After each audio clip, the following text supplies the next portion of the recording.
출판에서 공부가 하고 싶은 당신에게 강의를 하게 된 장웅상 작가입니다.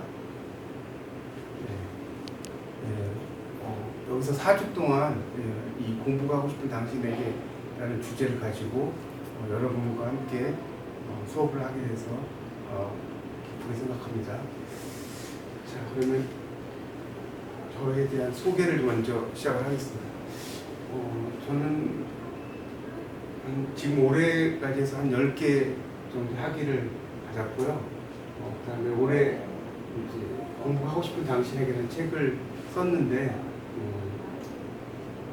썼고요. 그 다음에 이제 여러 일들을 좀 하고 있습니다. 그래서 저는 이제 이런 말을 하고 싶습니다. 이 공부라고 하는 것은 청년들도 이렇게 공부도 하는 것도 중요하지만 중장년들이 특히 이제 공부에 대한 어떤 의지 이런 것들이 되게 중요합니다. 그래서 꿈과 열정이라는 이런 말이 있거든요. 꿈과 열정이 있는 사람은 있고 공부하는 사람은 언제나 청춘이다. 그래서 이 꿈과 열정이라고 하는 것이 상당히 중요하다 이런 생각이 듭니다. 그다음에 이거는 이제 제가 학위를 받았던 것들, 강의했던 것들 영상이고요. 이건 이제 제 책이고요, 제 책. 우리 나온. 그다음에 이건 제가 이제 예전에 인천일보에서 강의를 할 때 저에게 이제 공부에 대해서 좀 이야기를 해달라고 해서 제가 간단하게 쓴 거거든요. 100세 시대고 학교에서 배움만이 공부가 아니고 설거지도 방청소도 영화 감상도 모두 공부가 될 수 있다. 그리고 공부에 대한 즐거움을 발견해서 삶의 의미와 목적을 찾길 바랍니다. 이렇게 제가 이야기했던 적이 있습니다. 이건 이제 경기 천년 대축제에서 제가 공부 장인에 선정돼서 그런 영상입니다. 자, 그럼 이제 본격적으로 공부에 대한 이야기를 시작하겠습니다. 우리가 호모 쿵푸스라는 말이 있습니다. 호모 쿵푸스. 이 쿵푸스라고 하는 것은 공부라는 뜻이고요. 호모라는 것은 인간이라는 뜻입니다. 그래서 호모 쿵푸스를 이제 우리말로 번역을 하면 공부하는 인간이라는 뜻이 됩니다. 호모는 인간이고,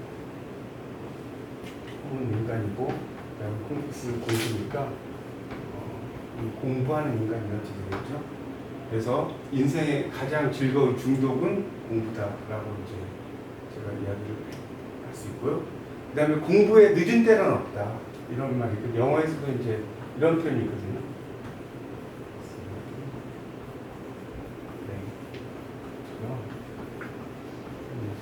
그러니까 배우는데 결코 늦은 나이는 없다. 이런 뜻이죠. 그래서 약간의 열정, 그 다음에 이런 것들만 있으면 누구라도 이렇게 공부를 열심히 즐길 수가 있다라고 이야기할 수가 있겠습니다. 자, 그 다음에 우리가 오늘 공부하는 것은 어제와 다른 날을 만나기 위해서 공부를 한다라고 할 수가 있습니다. 그래서 이런 말이 있죠. 내려갈 때 보았네, 올라갈 때 보지 못한 그 꽃. 이런 말이 있습니다. 그래서 이 공부를 하는 그 사람에게는 이거 어제 본 것도 오늘 다르게 보인다라고 말할 수가 있습니다. 그래서 우리가 이제 학생이라고, 어차피 우리 삶이라고 하는 것은 계속해서 학생이라는 거, 평생을 우리가 스티브 잡스도 평생을 이제 공부하면서 살아라는 표현이 있었죠. Stay hungry.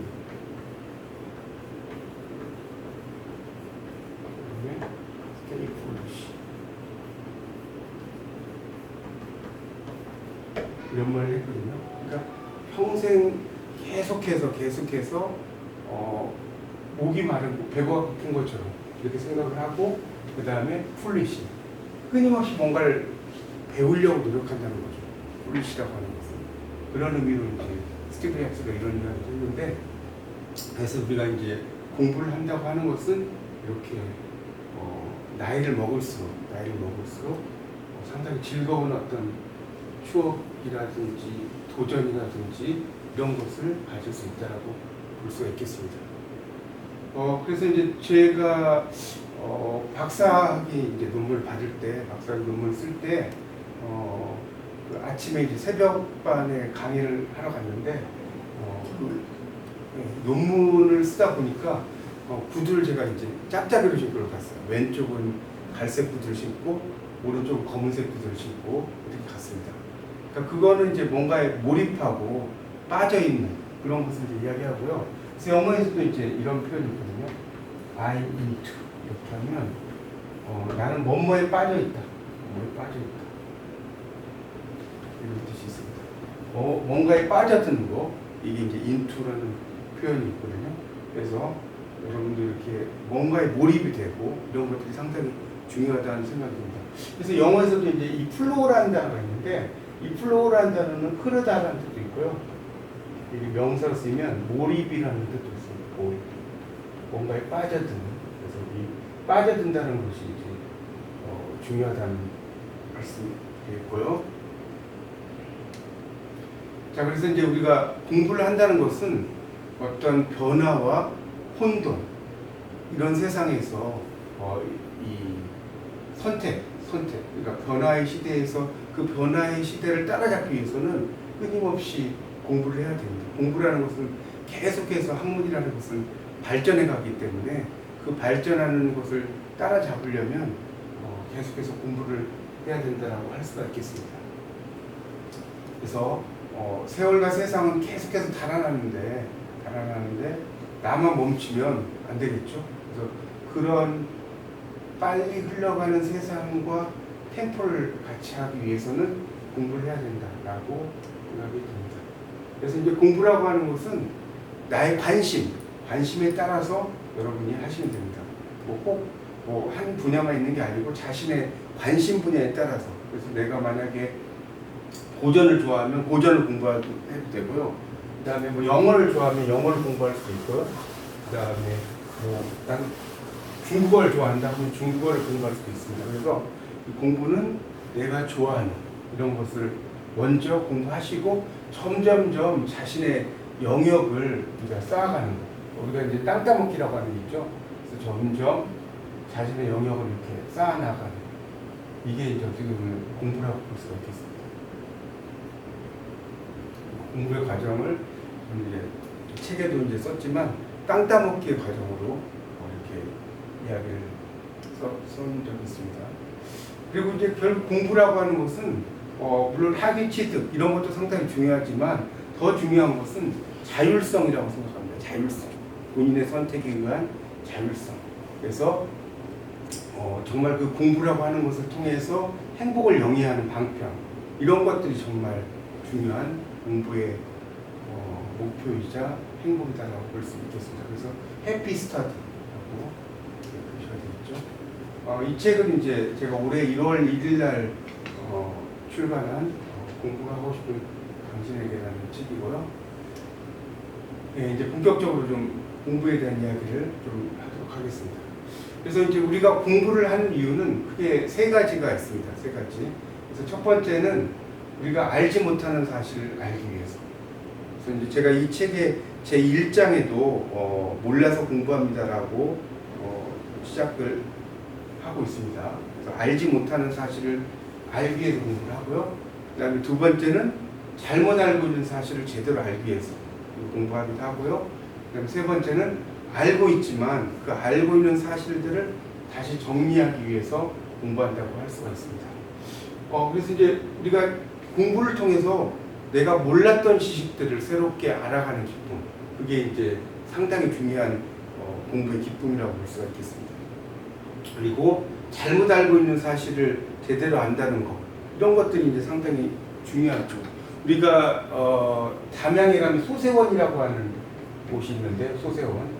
이 소세원이라고 하는 곳에 가면 애양단이라고 있습니다.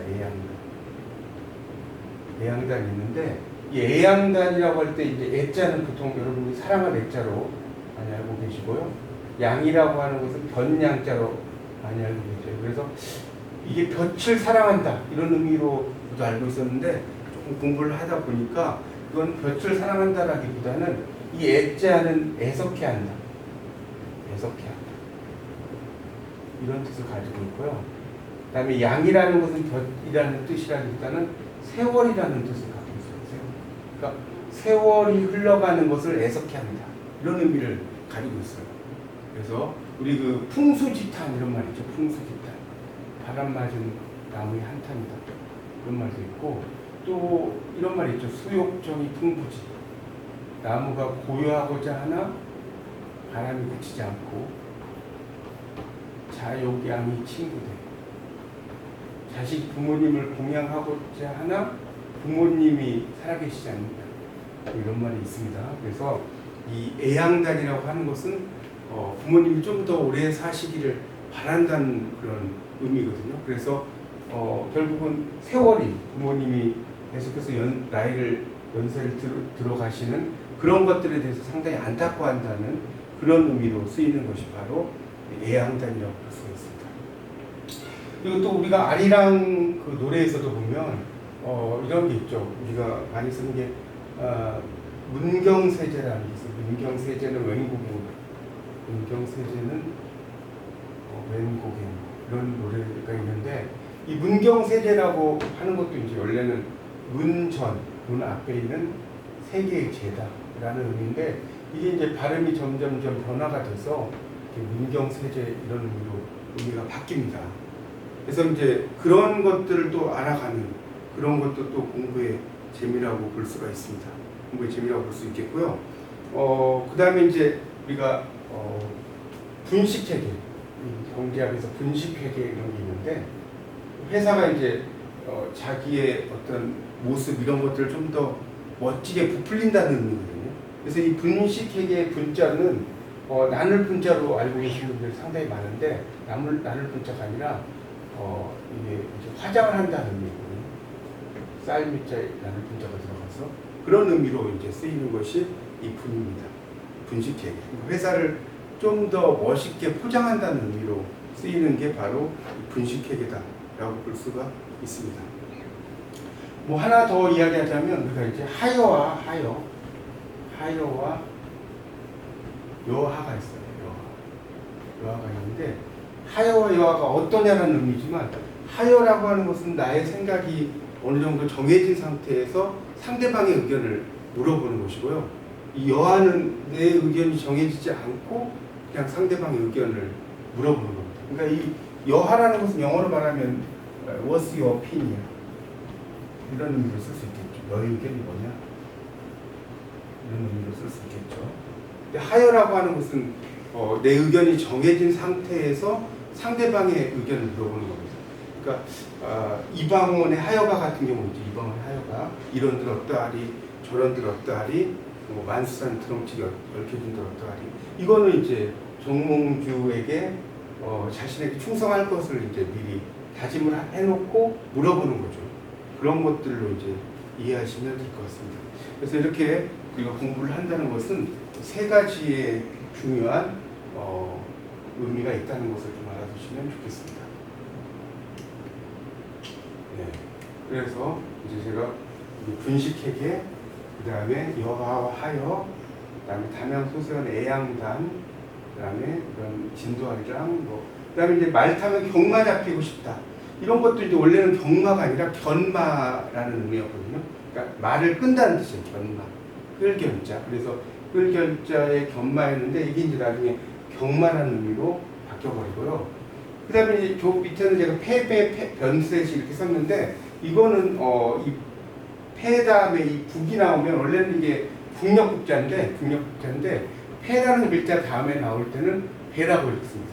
이걸 패북 이렇게 읽으면 안 되고요. 그 다음에 이것도 변셋이 건방에 있는 상황 이런 걸 노래하는데 이것도 이제 막을 색자로 쓰이거든요. 막을 색자로. 그래서 이걸 변색시 이렇게 쓰면 안 됩니다. 그래서 이럴 때는 이제 변방을 나타낼 때는 변셋시 이렇게 이해를 하시면 될 것 같습니다. 네. 자, 그다음에 이제 두보의 시로 이제 넘어가면요. 두보의 시가 이제 이런 절구, 오원절구라고 해요. 오원절구의 형식으로 쓰여진 두 보의 시가 있습니다. 거기 보면 이제 강벽 조유백, 산청 화요견, 금춘 간우과 하일 시기년 이런 시가 있습니다. 해석은 이렇게 됩니다. 강이 푸르니 새 더욱 희고 산이 푸르니 꽃이 불붙는 듯하구나. 올봄도 보건대 또 지나가니 어느 날이 돌아갈 해란 말인가 이런 시인데요. 이 시에서 이제 특히 중요한 것은 이 앞에 있는 이 산청 화요견의 이제 그 연자입니다. 연자라고 하는 것이 한자에서 연자를 보면요. 이 연이라는 것은 그랄 연자로 이제 쓰이죠. 그랄 연자로 쓰이지만 이 그랄 연자는 또 어떤 의미로 쓸 수 있냐면 불탈 연자의 의미로 쓸 수가 있습니다. 이게 이제 불탈 연자거든요. 그러니까 그랄 연자로 여기서는 해석을 하면 절대 안 되고요. 불탈 연자로 해석을 하게 됩니다. 그러니까 이게 이제 한자에서 이 오원절구에 있는 이 승구와 결구 이거에 이제 아분을 취하기 위해서 연자로 쓴 겁니다. 원래는 불다라고 하면 뭐 붉은 홍자 이런 걸 써야 되는데 아분을 맞추기 위해서 연자를 쓴 건데 이 연이라고 하는 것은 여기서 그러한 연자가 아니라 불탈 연자로 쓰인 글자입니다. 그래서 그런 의미로 이제 이해를 하시면 됩니다. 그러니까 이제 한자를 공부하다 보면 그런 것들이 이제 어떻게 보면 어떤 한자의 심술이라고 볼 수가 있습니다. 한자의 심술. 그러니까 우리가 이 그랄 연자가 그랄 연자로만 쓰이는 줄 알고 있었는데 이게 불탈 연자고 또 이 불탈 연자를 또 분석을 해보면 이 불탈 연자는 이게 이제 이렇게 되죠. 이 글자하고 이 글자하고 이 글자인데 이게 이제 개견자고요. 개견자. 그다음에 이거는 이제 그 몸이죠. 몸을 나타내고요. 요게 불화자입니다. 불화자 이런 의미로 쓰이거든요. 해체를 시키면 그러니까 이 개를 불에 거슬려서 이 몸을 태운다는 거거든요. 그러니까 이게 이제 개를 구워서 제사를 지낸다 이런 뜻이었는데 이것이 이제 의미가 오늘날 달라져서 이제 다른 의미로 이제 이게 쓰이게 되죠. 그러니까 그 개를 구워서 까맣게 태운다 이런 글자였는데 이게 이제 자연에서도 이제 쓰이는 이런 것들이 이제 어떤 한자의 심술이라고 볼 수가 있는데 이런 한자의 심술 제가 이제 공부를 좀 이렇게 하고 싶어하게 된 계기가 바로 이 한자의 심술 이런 것 때문에 또 공부를 하게 된 그 내용이라고 볼 수가 있겠습니다. 그래서 이제 우리가 공부라고 하는 것은 이제 그렇게 여러분이 특히 공부를 열심히 할 때 좋은 것 중에 하나는 이런 한시를 통해서 이렇게 공부를 하는 것 이런 것도 상당히 또 중요하다라고 볼 수가 있겠습니다. 이거는 이제 그 황희경 쓴 동상에 있는 시 한 편인데요. 거기에 이제 동상에 보면 이렇게 쓰여져 있습니다. 청산 이망하 하유 장안로 세상 명리인 상공 부지로 쓰여져 있는데 이거에 대한 해석을 이제 푸른 산 황하에 임했는데 그 아래 장안으로 가는 길이 있네. 이게 맹교애신데요. 세상에 명리만 아는 사람은 서로 만나도 여기 이제 어른을 모르는구나 이렇게 쓰여져 있습니다. 여기서 부지로라고 이야기하면 로가 어른이라는 뜻도 있지만 늙어가 이런 의미로도 이제 쓰이는데 해석을 잘못하면 그게 또 쓸 수도 쓰였다는 어떤 예를 보여드린 것이고요. 그다음에 이제 황희 선생의 시 중에 이제 또 이런 게 있어요. 헌고 능각서 첨활 이위풍 노수 음수지 요잠 치소봉 이게 나오는데 이것도 이제 집이 높으니 더위를 물리치고 황희 선생의 이제 관풍이라는 시인데요. 처마가 넓으니 바람이 바뀌기가 쉽고 큰 나무는 땅에 그늘을 만들고 원 산봉우리는 푸르기 하늘을 쓴다 라는 이제 시입니다. 여기서도 이제 이게 앞에 있는 글자가 이라고 읽을지 역으로 읽을지 그런 것들을 좀 잘 봐야지만 또 할 수 있는 그런 어떤 예라고 볼 수가 있겠습니다. 그 다음에 이제 이규보의 고려 말에 이제 문신 이규보가 있는데요. 이규보의 시에 이제 이런 시가 있습니다. 이게 이제 원문은 좀 어려워서 제가 그냥 생략을 하고요. 그 우리말로만 썼는데 이규보의 시가 이렇게 있거든요. 놀러 가면 되게 장맛비가 오고 한가하게 앉아 있으면 항상 날씨가 맑다. 호식하고 밥을 불리면 항상 고깃국이 나오고 목구멍에 병이 나면 술이 많이 들어온다. 좋은 물건 싸게 팔고 나면 시장 가격이 오르고 오랜 병을 고친 뒤 훌륭한 의사가 이사 온다. 라는 시입니다. 일종의 이규보의 이 시는 일종의 고려판 머피의 법칙이라고 볼 수가 있습니다. 고려판 머피의 법칙. 그러니까 우리도 지하철을 이렇게 타고 가려고 하면 꼭 지하철이 가버리는 경우도 있고요. 그래서 이제 그런 것들을 이제 이규보가 이렇게 아주 시로 표현을 했습니다. 그래서 이제 이런 게 있죠. 우리가 이런 말 있죠. 천하불려의사 십상팔구. 그러니까 천하에 뜻대로 되는 일이 없다. 십중팔구. 이 십상팔구라는 건 십중팔구라는 의미로 이해하시면 될 것 같습니다. 10번 중에 9번은 이 천하의 일이 불려의사. 내 뜻대로 이루어지는 일은 없다. 이게 이제 그거고요. 그래서 이제 내가 지하철을 타려고 하면 지하철은 꼭 간발의 차이로 출발하게 됩니다. 이게 일종의 고려판 머피의 법칙이라고 볼 수가 있습니다.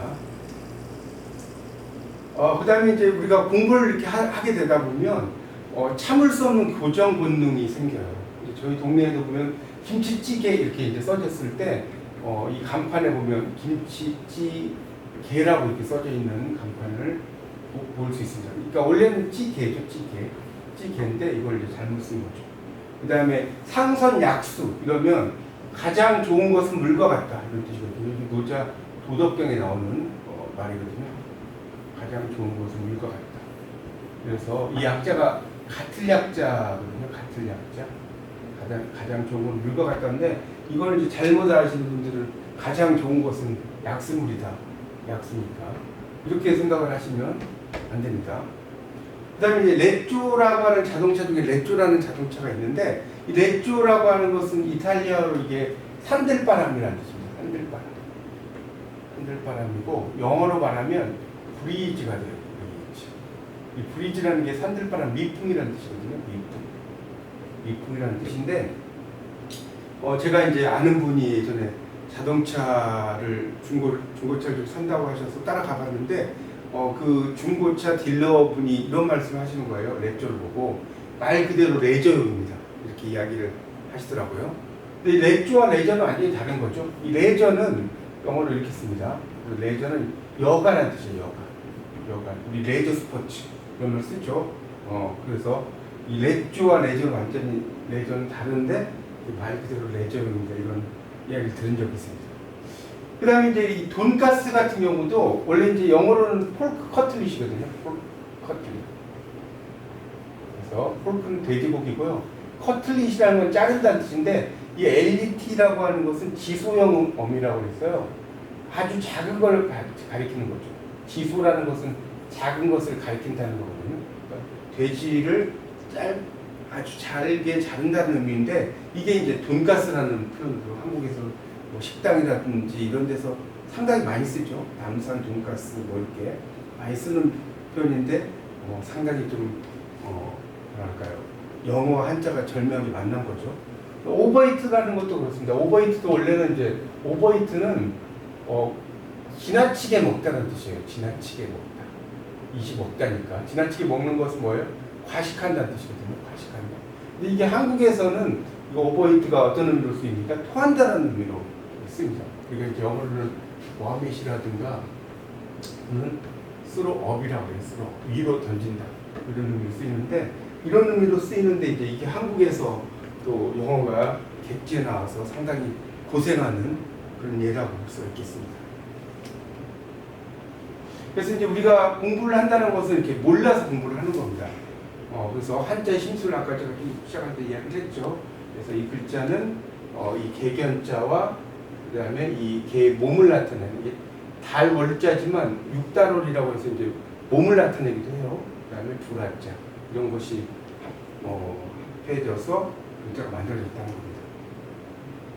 그래서 이제 우리가 공부를 한다는 것은 정말 몰라서 공부를 하는 겁니다. 제가 이제 이 책의 제 첫 챕터의 내용이 바로 몰라서 공부합니다. 몰라서. 그래서 우리가 공부를 한다는 것은 정말 몰라서 공부하는 것이라고 이제 볼 수가 있겠고요. 또 하나는 이제 공부를 한다는 것은 저도 이제 공부를 좋아하게 된 어떤 시작 계기가 뭐냐면 바로 이 칭찬. 제가 이제 영어를 중학교 때 처음 배웠는데 영어에 대한 어떤 매력을 상당히 많이 느꼈을 때 중학교 때 영어 선생님께서 이제 좀 많이 칭찬을 해주셨어요. 그래서 이제 영어를 좀 많이 좋아하게 됐고요. 그러다 보니까 이제 박사까지 공부를 하게 된 것 같습니다. 그 다음에 이제 반복학습의 효과. 우리가 독서 백편 의자 현이거든요. 이때는 현자로 읽지 않고 현자로 읽습니다. 이 글자는 한자에서 이 글자는 볼견 이렇게 쓰기도 하고요. 또는 당할견 이렇게 쓰기도 하고요. 그 다음에 벨현 누군가를 벤다, 발현한다. 그 다음에 또 이제 나타난다는 뜻도 있어요. 나타난다. 여러 가지 의미로 쓰입니다. 이 글자가. 그래서 책을 100번 읽으면 뜻이 저절로 나타난다. 이런 의미입니다. 그러니까 공부라고 하는 것은 계속해서 반복해서 여러분이 이제 공부하는 것이 상당히 중요합니다. 계속해서 반복해서 공부하고 이런 것들이 상당히 중요해요. 제가 대학에 다닐 때 이제 셰익스피어 이 과목을 공부를 한 적이 있는데 그때 이제 시험 문제가 기말고사 문제가 셰익스피어의 4대 비극 중에 한 작품을 선정해서 60행 이상 원어로 쓰시오 이런 문제가 있었어요. 근데 저는 이제 머리도 나쁘고 해서 계속해서 반복을 해서 공부를 해서 나중에 이제 A+를 받은 적이 있는데 그래서 공부라고 하는 것은 계속해서 반복하는 거. 그래서 영어에서도 이제 이런 말이 있거든요. Repetition makes perfect. Repetition. 반복이라고 하는 것은 makes 만든다, perfect 완벽하게. 그런 말이 있습니다. 그러니까 계속해서 뭔가를 공부를 할 때는 계속해서 반복해서 공부하고 이런 것들이 상당히 중요하다라고 볼 수가 있겠고요. 또 하나는 이 공부라고 하는 것은 뭐냐? 자신을 채워가는 탐구의 시간이라고 볼 수가 있습니다. 공부를 함으로써 점점점 나의 부족함 이런 것들을 채워가는 이런 그 탐구의 시간. 이게 또 이제 우리가 말하는 공부라고 볼 수가 있어요. 그러니까 공부라고 하는 것은 이제 그런 것들이 있고요. 그래서 이제 그 공자님이 이런 말씀을 하셨거든요. 공부를 하다 보니 나이를 먹은 것도 잊어버렸다. 로지장지라는 말씀을 하셨는데 그러니까 정말 알고자 하는 마음이 생긴다면 계속해서 내가 먹는 것까지 잊어버리고 또 즐거워서 근심조차 잊어버린다. 그래서 밟은 망식, 낙이 망우 이런 말씀을 하셨는데 정말 그렇게 내가 즐겁고 공부를 하고 즐거워서 공부하는 거 이런 것들이 상당히 중요한 것 같습니다. 그래서 우리가 이제 공자님 같은 경우는 모르는 걸 알기 위해서 공부하다가 이제 그 정말 4대 성인이죠. 공자님 같은 경우는 성인이 되셨어요. 성인이 되셨고 이제 저희 같이 평범한 사람은 그냥 성인이 됐죠. 성인이 됐습니다. 그래서 이제 그 성인이 된다라고 하는 것은 결국 뭐냐?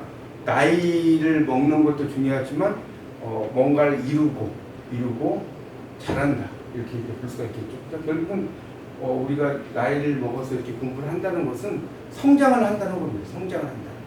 공부를 함으로써 내가 좀 더 발전되고 이런 것들이 또 공부의 중요한 특징이다라고 볼 수가 있겠습니다. 그래서 이제 저에게 이제 그 사람들이 잘 물어봐요.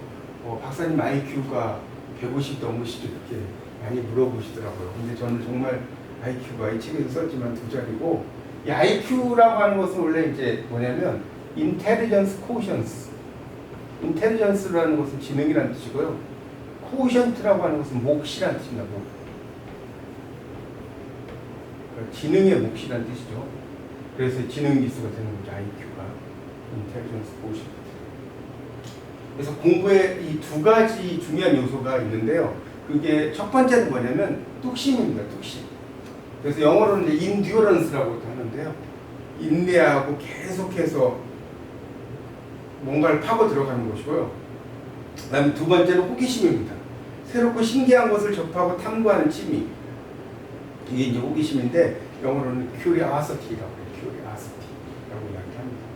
그래서 이제 보통 그 IQ의 어떤 이 분포를 보면 일반적으로 보면 85에서 115까지 이런 퍼센트가 대부분입니다. 여기 보면 34.13 이렇게 나오죠. 그래서 대부분이 이렇게 되어 있고요. 그 다음에 70에서 85 이런 퍼센트도 있고요. 그 다음에 그 앞에 퍼센트도 좀 있긴 한데 상당히 적습니다.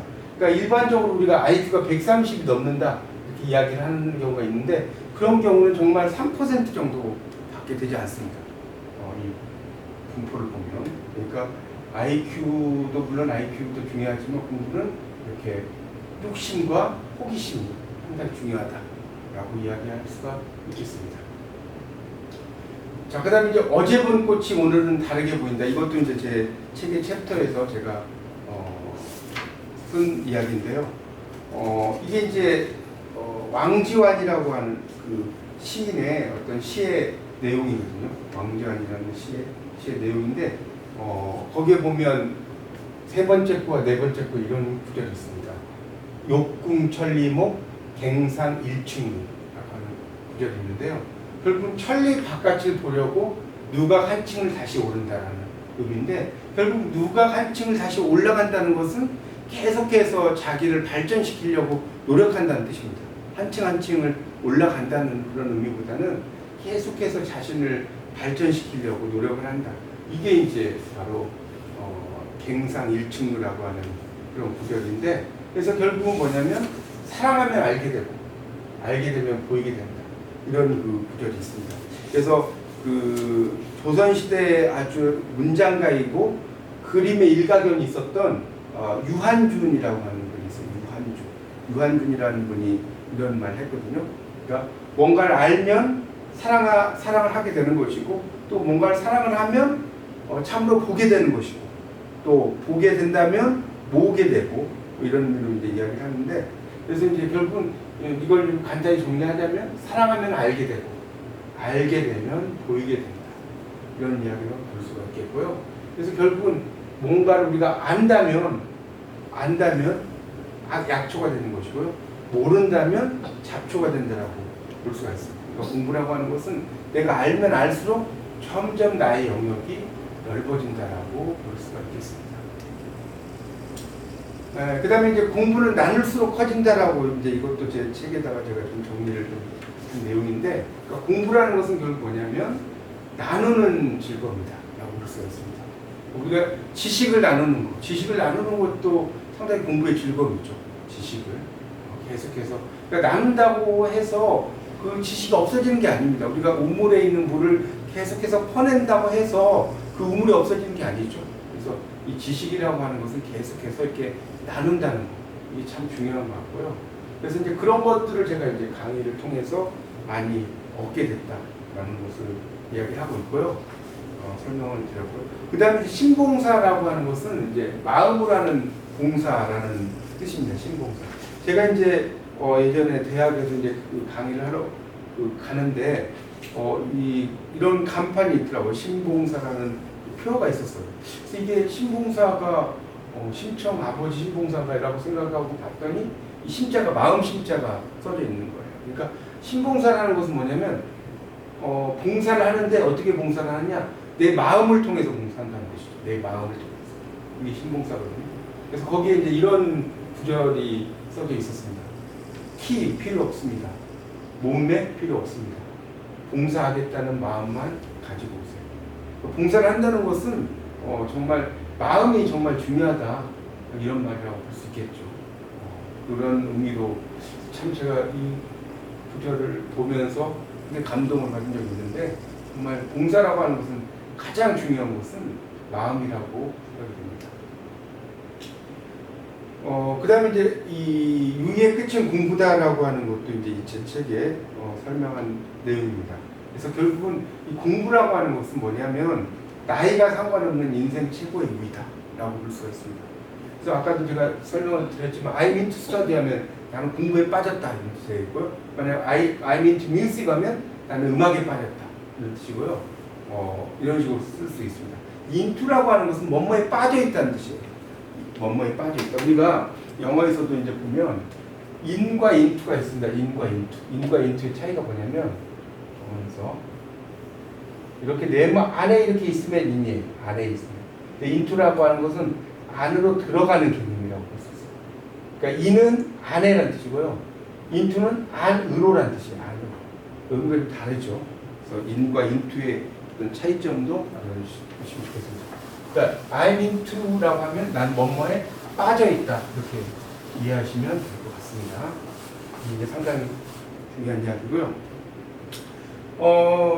그때 참치맛은 잊었지만이라고 하는 것은 제가 이제 예전에 영문학 석사과정을 공부를 할 때 좀 나이가 상당히 많으신 분이 들어온 적이 있었어요. 저희 삼촌뻘 이렇게 되는. 근데 그분이 이렇게 공부를 이제 하게 됐는데 그분이 이제 이런 말씀을 하시는 거예요. 자신은 볼링, 그다음에 골프, 승마, 요트, 춤까지 다 배웠는데 이게 그때는 상당히 재미가 있지만 배우고 나면 상당히 시들어지고 그랬다고 합니다. 그래서 즐거운데 좀 허탈한 감정 이런 것들이 생겼다라고 이야기하시는 걸 들었습니다. 그러니까 결국은 그래서 이제 나중에 좀 늦은 연세에 공부를 하셔서 나중에 박사 학위까지 받으셨어요. 그때 이제 그분이 이제 참치를 사주시면서 이제 그런 이야기를 했던 내용이 이제 이 내용이고요. 그 다음에 이제 우리가 즐거움이라고 하는 것이 두 가지로 크게 나눌 수가 있는데, 플레저와 주의상스가 있어요. 플레저와 주의상스. 이 플레저라는 것은 단순한 즐거움이죠. 그러니까 우리가 뭐 등산을 한다든가, 산에 올라간다든가, 또는 뭐 독서를 한다든가, 뭐 영화를 감상한다든가, 이런 것들 그냥 단순한 즐거움이죠. 단순한 즐거움. 그래서 이걸 플레저라고 하고요. 이 주의상스라고 하는 것은 이제 락강이 비평가인 락강이 한 이야기인데 이건 뭐냐면 압박 속의 즐거움이라. 그러니까 즐거움인데 내일 만약에 시험이 있다, 내일 기말고사가 있다. 그러면 막 열심히 공부를 하죠. 열심히 공부를 하지만 그 열심히 공부하면 압박이 있지만 그 압박 속에 즐거움이 있다는 겁니다. 내가 뭔가를 이렇게 하고 있다는. 그러니까 공부라는 것은 약간의 긴장이라고 하는 것도 상당히 중요한 겁니다. 긴장. 영어로 텐션이라고 하는데 긴장이라고 하는 것도 상당히 이 공부를 할 때는 중요한 내용이라고 볼 수가 있습니다. 그래서 그걸 이제 주의상스라고 이야기합니다. 압박 속의 즐거움이라고 볼 수 있겠고요. 이건 이제 제가 아까도 좀 설명을 했지만 어학원에 제가 새벽반 강의를 박사논문 심사를 받으면서 했는데 왼쪽은 검은색 신발, 오른쪽은 갈색 신발을 신고 갔던. 그러니까 그렇지만 돌이켜 생각을 하면 그런 과정이 상당히 행복한 과정이었습니다. 그때는 상당히 좀 힘들고 뭐 그랬지만 돌이켜보면 이게 그래서 이제 그런 이야기를 했고요. 그래서 이제 그 미술관역 동물원이라는 영화가 있어요. 미술관역 동물원이라는 영화에 이 춘희의 대사 중에 이런 게 있거든요. 사랑이라는 게 처음부터 풍덩 빠지는 건 줄로만 알았지 이렇게 서서히 물들어 버릴 수 있는 것들은 몰랐어. 이런 대사가 참 멋있더라고요. 근데 저는 이걸 공부라고도 바꿀 수 있을 것 같습니다. 그러니까 공부라는 게 처음부터 풍덩 빠지는 건 줄로만 알았지 이렇게 서서히 물들어 버릴 수 있는 건 줄은 몰랐어. 이런 내용으로 바뀔 수 있을 것 같습니다. 그러니까 공부라고 하는 것은 처음부터 이렇게 잘한다기보다는 조금씩 이렇게 하다 보면 어떤 희망이라든가 이런 것들이 좀 보이는 것 같습니다. 그래서 제가 이 구절을 상당히 좋아해서 좀 가져와 봤고요. 그 다음에 이제 어느 날 성현이 내 귀에 속삭였다라는 이제 책의 챕터에 이제 있는 내용을 좀 설명하면요. 우리가 이제 고전이라고 하는 것을 사람들이 상당히 많이 공부를 합니다. 고전. 근데 이 고전이라고 하는 것을 공부를 할 때 상당히 어려워해요. 그래서 이제 우리가 우스갯소리로 고전 이제 이렇게 쓰고 살죠. 고전인데 고전을 공부를 하다가 고전의 고전을 면치 못한다. 그런 말 하거든요. 고전이 그만큼 이제 공부하기가 쉽지 않다는 거겠죠. 공부를 하다가 고전을 공부하다가 고전의 고전을 면치 못한다. 이런 걸 쓰는데 그래도 이 고전이라고 하는 것은 우리의 인생에 어떻게 보면 처방전이 될 수가 있습니다.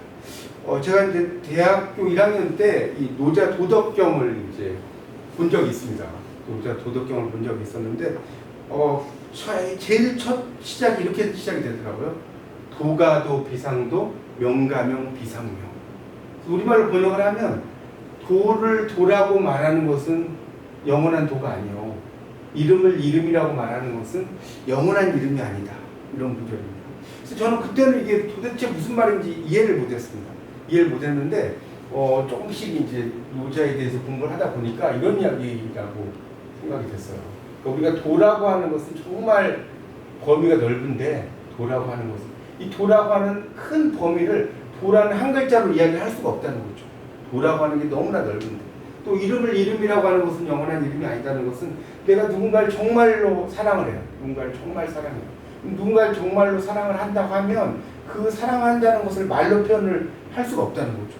너무나 또 경치가 너무나 아름다워요. 경치가 아름다우면 그걸 말로 표현하기가 힘들어요. 경치를.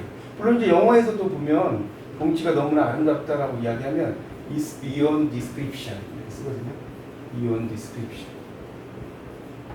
이러면 이제 우리말로 번역하면 묘사 저편에 있다. 묘사 저편에 있다. 경치가 너무나 아름다우면 묘사 저편에 있다. 그러니까 이 말은 뭐겠습니까? 말로 표현을 할 수가 없다는 거죠. 경치가 너무나 아름다워서 그 경치를 말로 표현할 수 없다. 이게 바로 is beyond description이거든요. beyond description. 그러니까 그런 의미로 이제 이해하시면 될 것 같습니다. 그 다음에 이제 공수신태라고 이제 써져 있죠. 공수신태. 이게 바로 우리가 흔히 말하는 몸이 이루어지면, 공이 이루어지면, 공이 이루어지면 신태, 몸은 물러난다는 거죠. 공수신태. 공이 이루어지면 몸은 물러난다. 이게 바로 공수신태입니다. 그러니까 이게 이제 요즘 말로 하자면 박수 칠 때 떠나라는 거예요. 박수 칠 때 떠나라. 그거를 이제 한자로 표현하면 공수신태다라고 볼 수가 있을 것 같고요.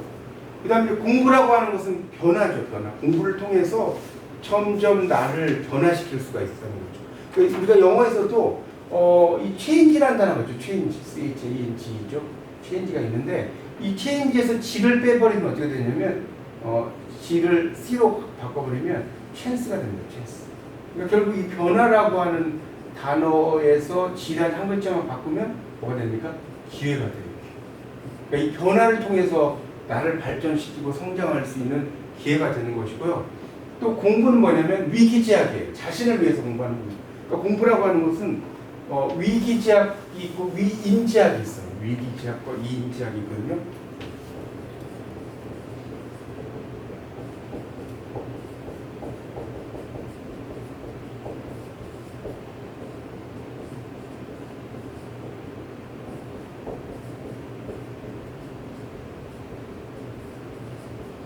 자, 이때 위자는요, 위할 위자입니다. 할 위자로 번역하면 안 됩니다. 위할 위자고요. 기는 자신이고요. 이때 지는 원마하는이라고 번역이 되고요.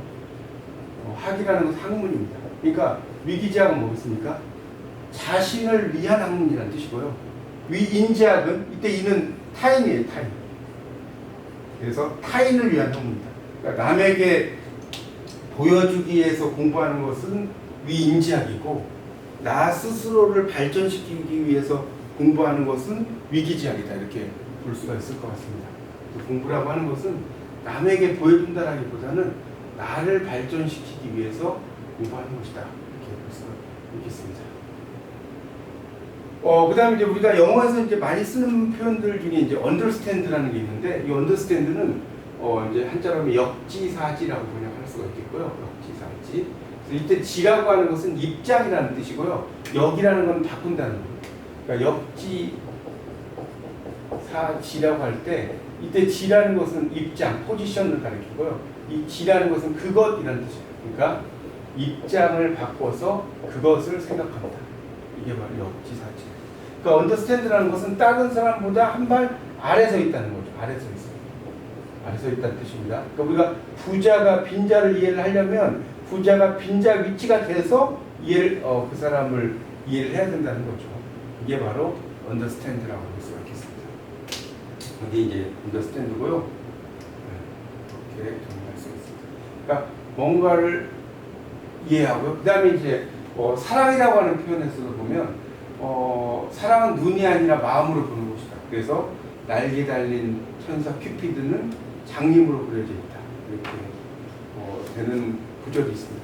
이게 바로 이 셰익스피어의 그 한여름밤의 꿈이라고 하는 작품에서 사랑을 이렇게 표현한 겁니다. 사랑은 힘안으로 본다는 거죠. 마음속으로 본다는 것이고요.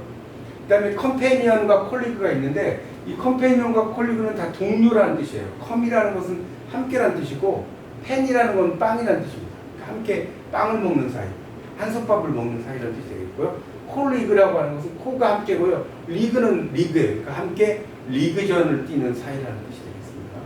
이게 이제 콜리그고요. 그 다음에 You are the reason I am 이런 말이 있는데 이거는 당신은 내가 존재하는 이유입니다. 이 am이라는 것은 여기서는 존재하다는 뜻이거든요. You are the reason I am 이러면 당신은 내가 존재하는 이유다. 이거는 이제 뷰티풀 마인드라는 영화에서 이 내시라고 하는 수학자가 노벨 경제학상을 받을 때 자기 아내에게 자기를 위해서 희생한 헌신하고 이런 자기 아내에게 이제 마지막으로 표현한 말입니다. 그래서 이제 이 이야기를 듣고 사람들 다 기립박수를 한 그런 대사, 멋진 대사에서 제가 가져와봤고요. 그다음에 이제 눈치도 공부합니다라는 거는 저는 이제 옛날에부터 눈치가 좀 없어가지고 12시에 만나요 브라보콘 이런 광고가 있었는데 12시에만 브라보콘을 먹는 줄 알았어요. 12시에 만나요 브라보콘 광고를 보고 이런 눈치가 없었다는 것이고, 그다음에 이제 공부라고 하는 것은 숙고형과 충동형이 있어요. 그러니까 계속해서 이렇게 깊이 있게 생각을 하는 사람이 숙고형이고요. 그다음에 충동형이라는 것은 이제 반응을 빨리빨리 부르고 이런 것들이 있죠. 근데 이제 이 충동형의 문제점 같은 경우는 신중하게 사고를 좀 할 수가 없겠죠. 바로바로 이렇게 즉흥적이다 보니까 그런 것들이 있고요. 그다음에 이제 숙고형 같은 경우는 반응 시간은 느리지만 오답수가 좀 적을 수 있겠죠.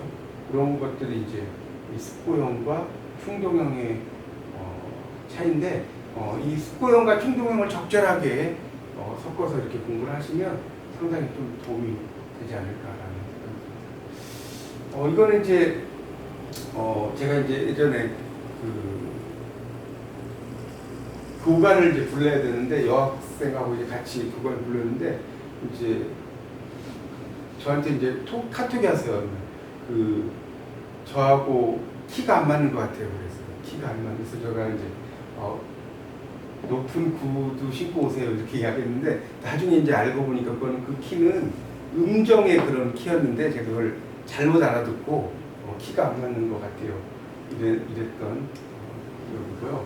그 다음에 이제 뭐 우리가 산에 올라가서 저기 나무 그늘이 있습니다 이러면 저기에서 이제 쉬었다 가자는 의미인데 저는 이제 나무 그늘이 있네요 이렇게 또 대답을 했던 기억이 납니다.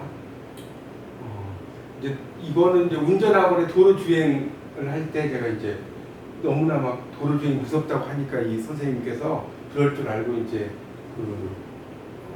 사람들 오지 말게 했다라고 하니까 제가 진짜예요? 이렇게 물어보니까 그 주변에 있는 분들이 다 웃었던 그런 내용이고요. 자, 그 다음에 이제 인인선생 처처학교라는 이야기가 있습니다. 이건 뭐냐면 사람마다 선생이고 곳곳마다 학교다 이런 뜻이죠. 인인선생 처처학교. 사람마다 선생님이고 곳곳마다 학교다 이런 뜻입니다. 그래서 정말 우리는 어디든지 다 공부를 할 수 있는 곳입니다. 학교라는 것은 꼭 학교에서만 배우는 게 아니고요. 뭐 라디오를 듣다가 좋은 말 있으면 적을 수도 있고요. 책을 읽다가 좋은 말 있으면 적을 수도 있고요. 그 다음에 간판에서 아이디어를 얻을 수 있고요. 그래서 여러 군데가 다 학교라는 거죠. 그리고 이 오노도의 이제 개구리에게 배우다 라고 하는 내용도 적었는데, 이제 그 화투에 이제 그 우산 쓰고 있는 남자 이런 게 있는데, 그게 이제 일종의 그 남자가 개구리에게서 인생. 그러니까 글씨가 이제 그 잘 늘지 않자, 그래서 이제 좌절에 빠져서 빗길을 산책을 하는데 버드나무 아래에서 급류를 탈출하려는 개구리를 보게 됩니다. 그래서 그 개구리가 나뭇가지를 잡아서 벗어나려는 개구리가 몇 번을 뛰어넘어도 가지에 높이 이르지 못했는데, 결국은 이제 바람이 일어나서 나뭇가지가 휘어지고 그 틈을 이용해서 개구리가 이제 나뭇가지를 잡는 데 성공을 했다는 그런 이야기입니다. 그래서 이런 미물에게서도 우리는 뭔가를 배울 수가 있고요. 그 다음에 이제 어처구니가 없다, 이렇게 이제 제가 이제 써놨는데, 어처구니라는 저희 동네에 음식점이 예전에 있었어요. 어처구니라는 음식점이 있었는데, 간판이 재밌어서 한번 따져보니까 이 어처구니는 보통 한 두 가지의 의미가 있습니다. 보통 맷돌의 손잡이도 어처구니예요. 그러니까 맷돌을 이렇게 가려고 했는데 손잡이가 없으면 어때요? 어처구니가 없는 거죠. 또 하나는 이 왕궁 등의 처마에 장식된 토기라는 뜻도 있어요. 어처구니가. 그런 설이 있는데, 어쨌든 왕궁 처마에 토기가 장식되지 않아도 어처구니가 없는 것이고, 맷돌 손잡이가 없어도 어처구니가 없는 거죠. 그래서 이제 제가 어느 날 아주 더운 여름에 그 손님을 모시고 맛집 소개한다고 땀을 뻘뻘 흘리면서 갔는데, 그 어처구니란 가게가 문을 닫았어요. 그래서 정말 어처구니가 없었다, 이런 추억이 있고요. 그 다음에 이제 우리가 한자를 또 이렇게 공부를 하다 보면 꼬리에 꼬리를 물게 됩니다. 한자라는 것은. 제가 이제 밑에 우리말로 다 적어놨습니다. 그래서 제가 이제 대학원에서 한문학을 공부할 때 그 중국 유학생 이름이 사작이라는 친구가 있었는데, 사작이라고 하니까 저는 처음에는 술잔을 생각한다 이렇게만 알고 있었어요. 나중에 자세히 생각을 해보니까 이때 작이라는 것은 그 술잔이라는 뜻도 있지만 헤아린다는 뜻으로 여기서는 쓰였다는 거예요. 그래서 사작하면 헤아림을 생각한다 이런 뜻이 되는 것이고요. 사작. 그다음에 짐작이라고 하는 것은 헤아려서 어림 잡는 거예요. 술 채울 때 그게 짐작한다는 거고요. 그다음에 이제 무작정이란 말도 우리가 많이 쓰는데, 앞뒤 없이 막 따르는 거죠. 술을 따를 때 이게 무작정이고, 그다음에 참작한다. 참작한다는 것은 상대방의 주량을 먼저 살펴서 술을 권해야 된다, 이런 의미가 되는 것이고요. 그다음에 수작이라고 하는 것은 그 술잔을 이렇게 주고받는다는 그런 의미로 이제 쓰이는 거죠. 술잔을 주고받는. 그래서 이제 이런 표현들이 전부 다 이 술잔 작자와 관련이 있는 아주 재미있는 글자죠. 그래서 우리가 이제 또 이렇게 한자를 공부할 때도 꼬리에 꼬리를 무는 그런 탐구를 할 수가 있겠습니다. 자, 그 다음에는 이제 질문을 멈추지 말아라고 이제 제가 또 책에 썼는데, 위대한 질문은 위대한 결과를 낳는다, 이런 말이고요. 불치하문이라는 아주 유명한 말이 있습니다. 이것도 이제 공자님께서 이야기를 했지만, 불치하문, 그러니까 아랫사람에게 묻는 것을 부끄러워하지 마라, 이런 뜻이죠. 불치하문은. 여기서 이제 치자라고 하는 것은 부끄러울 치자인데, 귀자에 마음 심자입니다. 귀의 마음, 이런 뜻이에요. 귀의 마음. 부끄러울 치자는. 그러니까 사람이 막 부끄러우면 귀가 막 빨개지죠. 그래서 이제 이 치자를 씁니다. 그래서 이게 불치함. 그러니까 아랫사람에게 궁금한 거 있으면 많이 물어보라는 뜻이고요. 그 다음에 이제 너무나 여러분이 잘 아시는 하기 시습지 불여벼로, 이런 구절이 있습니다. 배워서 때때로 그것을 익히면 또한 즐겁지 아니함까, 이런 표현이죠. 하기 시습지 불여벼로. 여기서 지라는 것은 그것이라는 뜻이고요. 불여코하면 또한 뭐뭐하지 않는가, 이렇게 번역이 됩니다. 불여코. 그래서 우리가 학문이라고 하는 건 뭐냐? 배우고 묻는다는 뜻이에요. 학문. 배울 학자에, 그 다음에 이 문자는 물을 문자거든요. 물을 문자. 배우고 묻는다는 거예요. 배우고 묻는다. 배우고 묻는다. 영어로 말하면 learn, 배우고, 그 다음에 ask, 질문한다는 거죠. 그래서 이제 제가 대학원에서 이렇게 공부를 할 때, 교수님이 뭔가를 물어보셨는데, 학생들이 대답을 안고 있는 거예요. 그래서 교수님이 이제 그러신 거예요. 질문이 없으면 학문이 아니다. 학이다. 학일 뿐이다. 그러니까 학문이라고 하는 것은 뭐냐? 뭔가를 배우고 그다음에 뭔가를 묻고 이런 것이 바로 학문이다. 이렇게 이제 볼 수가 있겠고요. 그래서 이제 우리가 이 로미오와 줄리엣이라고 하는 여러분도 잘 아시는 셰익스피어의 작품이 있죠. 거기에서도 이제 보면 이 줄리엣이 로미오를 처음 만났을 때 질문하거든요. 누가 당신을 여기로 인도하셨나요? 이렇게 영어로 하면 Who guided you here? 쓰죠. Who 누가 guided 인도하셨습니까? You 당신을 here 여기. 그래서 이제 이런 표현이 있거든요. 그러니까 이것도 하나의 뭡니까? 질문이 될 수가 있는 거죠. Who guided you here? 이 이제 가면 무도회에서 이렇게 이야기하는 거. 그러니까 결국은 이렇게 묻고 대답하는 거 이런 것들이 상당히 중요하다는 거고요. 소크라테스 같은 분도 이제 질문으로 가르치고 삼파법이라고 해서 이제 궁금하거나 이럴 때만 대답을 해주고 그런 걸 이야기했고요. 그 다음에 이제 석가모니와 가섭의 이야기 중에서도 많이 나오는 게 뭡니까? 염화미소죠. 염화미소. 석가모니께서 이 꽃을 꺾었어요. 꽃을 꺾고 이 미소는 가섭이라는 제자가 미소를 쟀다는 거죠. 석가모니가 꽃을 꺾어서 연꽃을 꺾어서. 그러니까 결국은 이 염화미소라고 하는 것은 그걸 뭡니까? 이심전심과 같은 말이에요. 마음에서 마음을 전합니다. 자, 이게 이제 염화미소거든요. 염화미소. 그래서 그런 것들도 이제 상당히 주고받는 질문이 될 수가 있겠고요.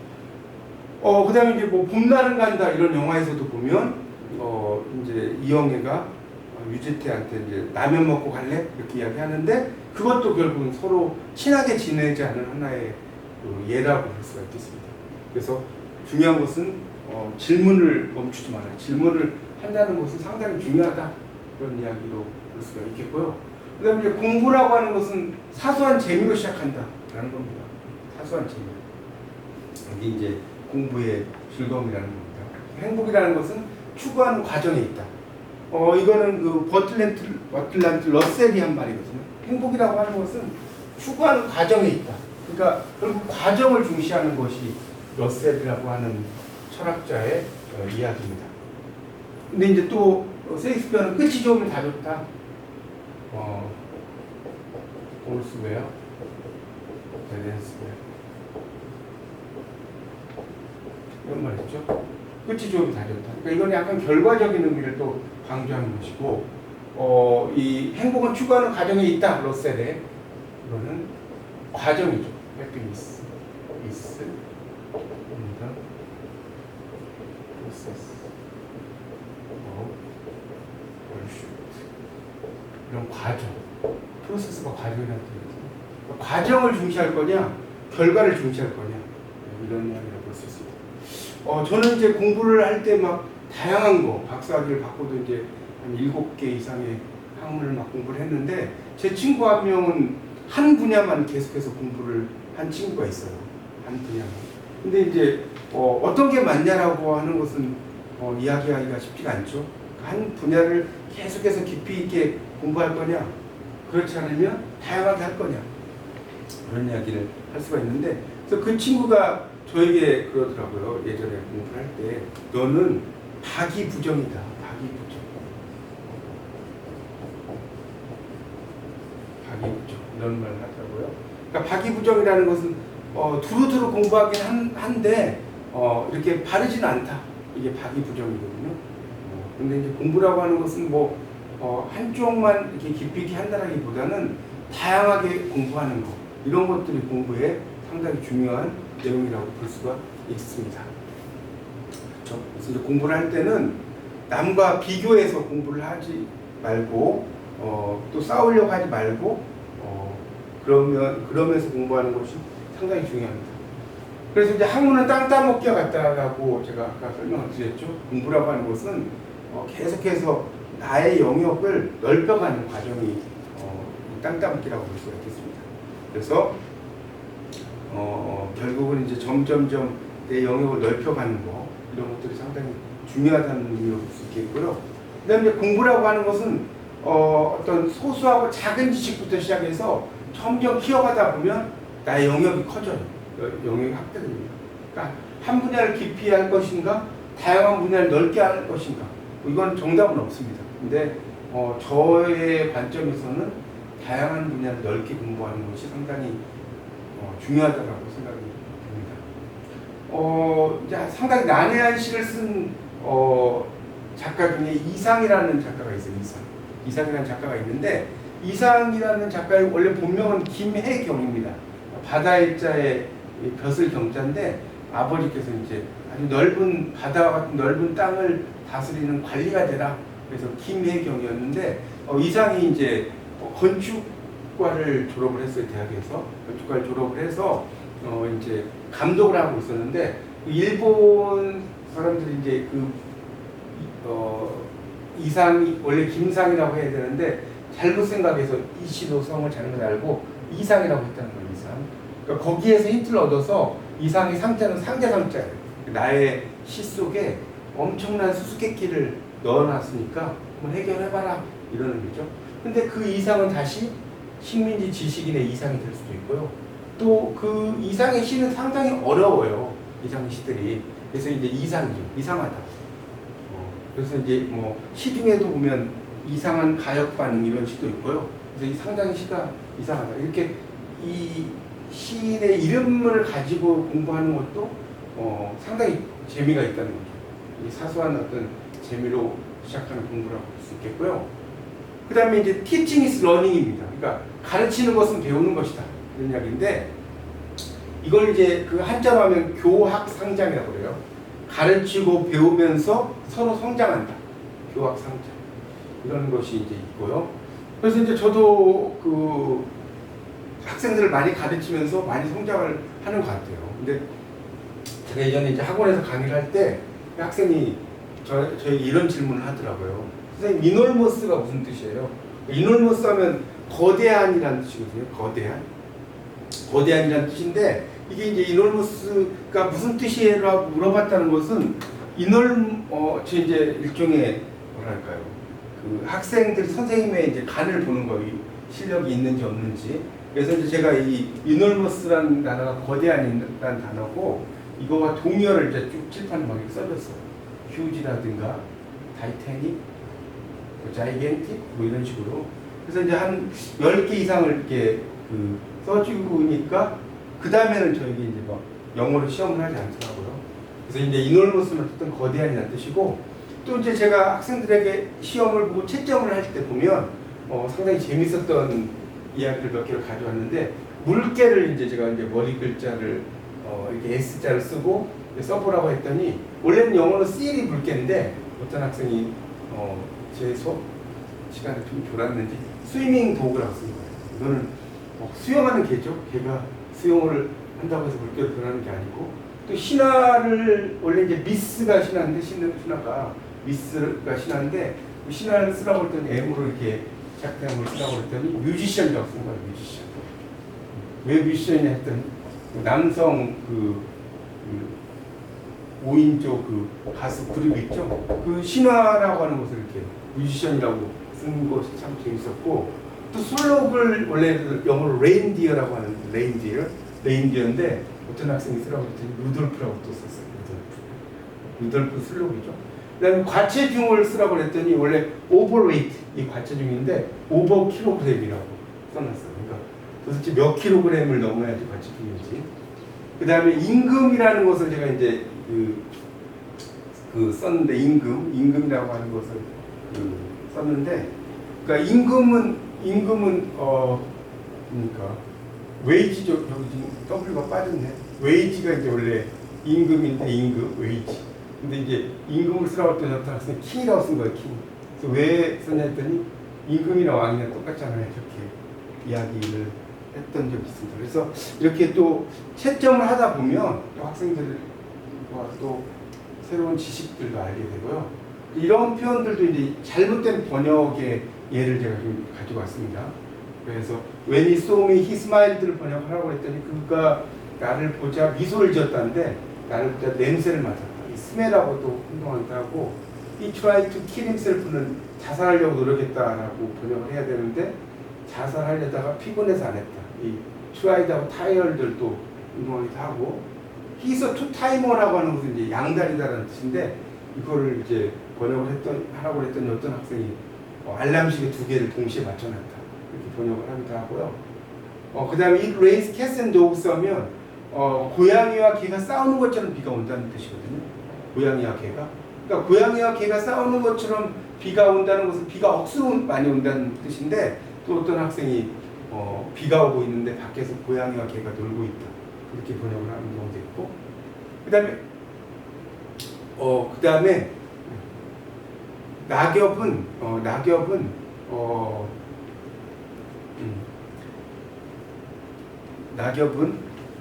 이 폴링 리브스라고 이야기를 합니다. 폴링 리브스.